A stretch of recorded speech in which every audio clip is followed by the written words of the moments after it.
Hello and welcome back to Crawltech Lab. I'm Chad.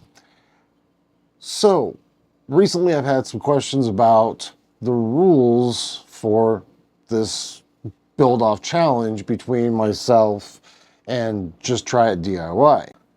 So, let's get into it. First off, Mike from Just Try It DIY, he and I were talking one day and I told him that I was going to be starting this channel. And he said, well, we should do a build-off challenge. And I was like, okay, yeah, that sounds great. It's like, well, how do we do it? And that was at the same time that 24YEP did his 150 challenge, or his $150 build-off challenge. So I started watching some of the videos about it, and I liked where he was going with it. Although I didn't like a couple of things, but that's fine. That's his rules. I've got nothing against it. I just wanted to change it up slightly so that maybe somebody who didn't have a bunch of spare parts could still compete in something like that and still make a competitive, good-looking rig that would be a lot of fun to build. So the rules are pretty simple, and I've got them on my phone. That, of course, the first thing is your spending limit is $150. It has to be less than that. Now, your radio, receiver, and any 3D parts do not go against that $150. So if you had to buy a new radio, that doesn't go against it. Of course, the receiver would come with it. 3D printing, I figured, well, you've already purchased your 3D printer, because I know he and I both have 3D printers. We already have the stuff to make stuff with. So we didn't need to add that into the cost. The change I made from 24YEP's to ours was you can print as many 3D parts as you want. His rule was no more than 3. And he was really, really tight on the rules. And that's fine. But, you know, again, his rules. But if you had 2 chassis rails, a left and a right, that was 2, not a single unit. Unless, of course, you redesigned it that way. So there were ways to work around his rules. But anyway, you see where I'm going with this. So I said as many 3D parts as you wanted. My rule was that I added no scavenging from other projects. So if you already had a rolling, running, drivable kit or rig, you couldn't take any parts off of that. Now, if you had other spare parts, that was fine to use, but you couldn't scavenge from another rig.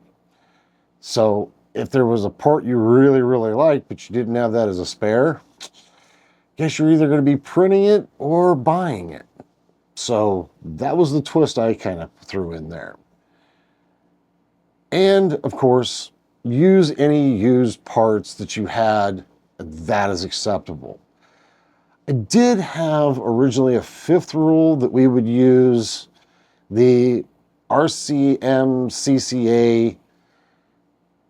class rules for a particular class. But as I started reading those, it limited your tire size. And I already had ideas for a particular tire size in mind. And I didn't like that, because then that was too much of a limitation if you already had tires, or you were going for something in particular. Now, the 1.3 size didn't bother me because that was the wheel size I was looking at anyway. But I had a different tire size in mind that was larger than the 64 millimeters that they max out at.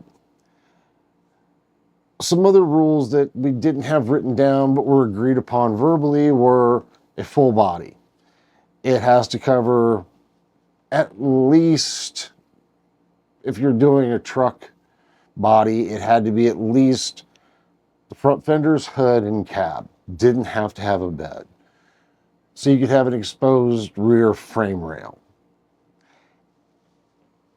But you can do pretty much anything you want there. But it does have to have a body.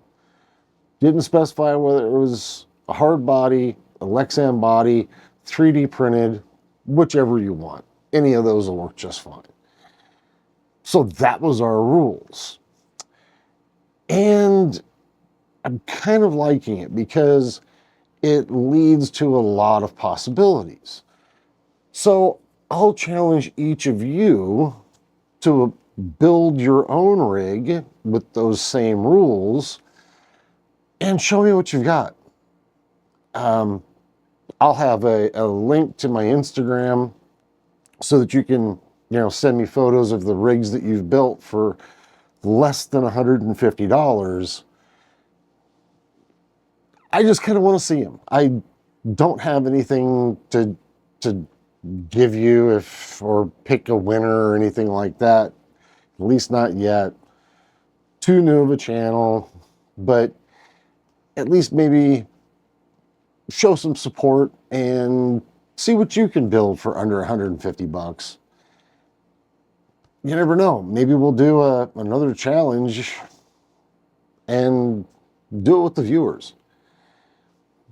It's not the only thing that this channel is going to be about, but I do kind of like the idea of including others and seeing what you can do with a limited budget. So go ahead and check out my Instagram, and if you've got something, send it to me. I have another friend that I told him about this challenge, and he sent me a picture of a rig that he did for $20. And this is it.